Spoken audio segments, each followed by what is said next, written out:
રાજકોટ જિલ્લાના ઉપલેટા તાલુકામાં Shri Siddhnath charitable trust દ્વારા પંથકને લીલુંછમ બનાવવા માટે કટિબદ્ધ છે, ત્યારે વિનામૂલ્યે 2200 જેટલા ફૂલ છોડ અને વનીકરણ રોપાનું વિતરણ કરવામાં આવ્યું હતું. ઉપલેટામાં શ્રી સિદ્ધનાથ ચેરિટેબલ ટ્રસ્ટ દ્વારા ઉપલેટા પંથકને લીલુંછમ અને હરિયાળું બનાવવા માટે વિનામૂલ્યે સામાજિક વનીકરણ રેન્જના સહયોગથી રોપાનું સરદાર પટેલ ટાઉન હોલ ખાતે વિનામૂલ્યે ફૂલ છોડ વિતરણ કરવામાં આવ્યું કે જેનો લાભ લેવા શહેરીજનો બહોળી સંખ્યામાં લાભ લેવા ઉપસ્થિત રહેતા. અંગે વધુ માહિતી આપતા ટ્રસ્ટના જયેશભાઈ ત્રિવેદી અને સામાજિક વનીકરણ રેન્જ મોનાલીબેન પચોટ દ્વારા જણાવેલ કે પૃથ્વી પર વસવાટ કરતી તમામ જીવસૃષ્ટિના અસ્તિત્વને ટકાવી રાખવા માટે આજના સમયે પર્યાવરણ બચાવવું ખૂબ જ જરૂરી છે. ભૂતકાળમાં ઓક્સિજનની તંગી ઊભી થયેલી હતી, એવી જ રીતે ગરમીથી બચવા માટે અન્ય કેટલાય પ્રકારે પર્યાવરણ આપણને બચાવતું આવ્યું છે, ત્યારે આજે તેને ટકાવી રાખવા માટે વૃક્ષોના વાવેતર થકી જ આ વસ્તુ શક્ય છે. ત્યારે સંકલ્પ સાથે તેમણે એક કાર્યક્રમ એક પેડમાં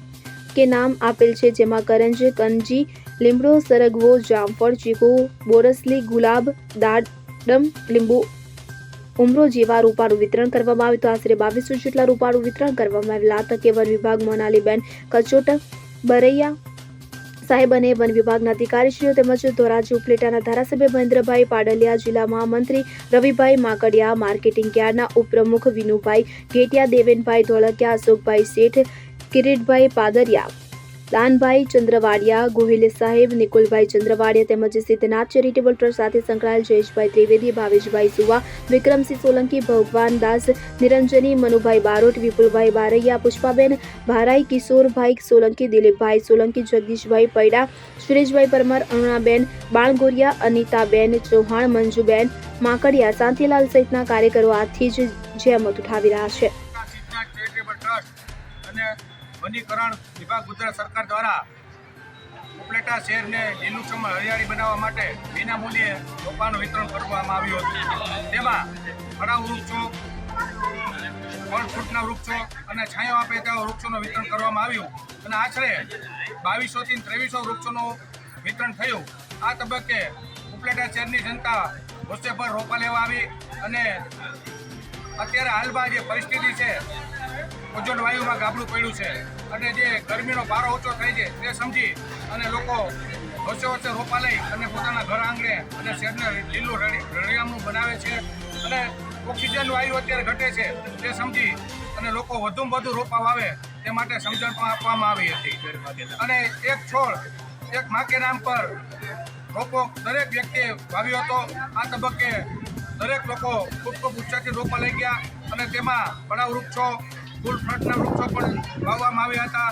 એમાં લીમડો અને પીપળો અને વડલો તો અધિક પ્રમાણમાં લઈ ગયા હતા, જેથી લોકોને ઓક્સિજન પૂરો મળે અને ભવિષ્યમાં પર્યાવરણ પણ સુધરે. એ જ વસ્તુ ભારત માતા કી જય. કચોટ, રાખો ઉપલેટા, સામાજિક વનીકરણ રેન્જ ઉપલેટા, સામાજિક વનીકરણ વિભાગ રાજકોટ અને સિદ્ધનાથ ચેરિટેબલ ટ્રસ્ટ દ્વારા અત્યારે જે હાલમાં ભારતમાં ઝુંબેશ ચાલે છે, એક પેડ માં કે નામ, જે મોદી સાહેબે શરૂઆત કરેલી છે. તો આજે આ ઉપલેટા શહેરમાં અમે વિનામૂલ્યે વૃક્ષોનું વિતરણ સિદ્ધનાથ ચેરિટેબલ ટ્રસ્ટ દ્વારા અમે વિનામૂલ્યે વિતરણ આજે કરવામાં આવે છે, જેમાં ઘણી સંખ્યામાં લોકો આજે જોડાયેલા છે અને વૃક્ષ અંગેની જાગૃતિ અમે લાવેલી. સરફરાઝ કોડી સાથે CN24 ન્યૂઝ ઉપલેટા. હવે જુઓ દેશ દુનિયાની તમામ ખબરો તમારી આંગળીના ટેરવે. ઉઠાવો મોબાઈલ અને Google Play Store પરથી ડાઉનલોડ કરો અમારી CN24 ન્યૂઝ મોબાઈલ એપ.